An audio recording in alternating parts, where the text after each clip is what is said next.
Hello everyone, আমরা এখন রওনা হচ্ছি এয়ারপোর্টের উদ্দেশ্যে।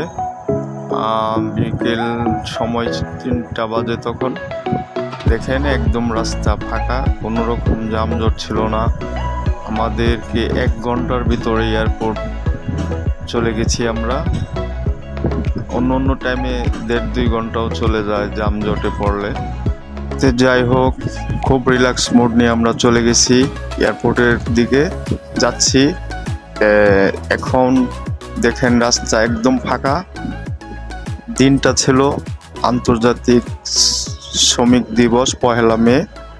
সেদিন আমরা যাচ্ছি। অন্য টাইমে যেই তুলনামূলক রাস্তাঘাটে জ্যাম থাকে, সেই তুলনায় বিন্দু পরিমাণও ছিল না।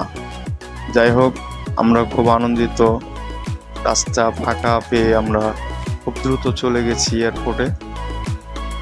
সেখানকার কিছু ভিডিও আপনাদেরকে দেখানো হচ্ছে। হ্যালো এভরিওয়ান, অবশেষে চলে আসলাম এয়ারপোর্টে। এখন আমরা আমাদের জিনিসপত্র গাড়ি থেকে নামিয়ে সব রেডি করে দাঁড়িয়ে আছি। যেহেতু আমাদের কাছে অনেক সময় হাতে আছে, তো সময়গুলো এখানে কাটানোর জন্য আমরা অপেক্ষা করছি। আমাদের মোটামুটি 6টা পর্যন্ত এখানে থাকতে হবে। সেই কারণে আমরা সেই প্রস্তুতি নিয়ে দাঁড়িয়ে আছি, ঘোরাঘুরি করছি। এবং আমাদের সর্বশেষ টাইম 6টায়। 6টার পরে আমরা এখান থেকে বের হয়ে যাব। সবাইকে ধন্যবাদ।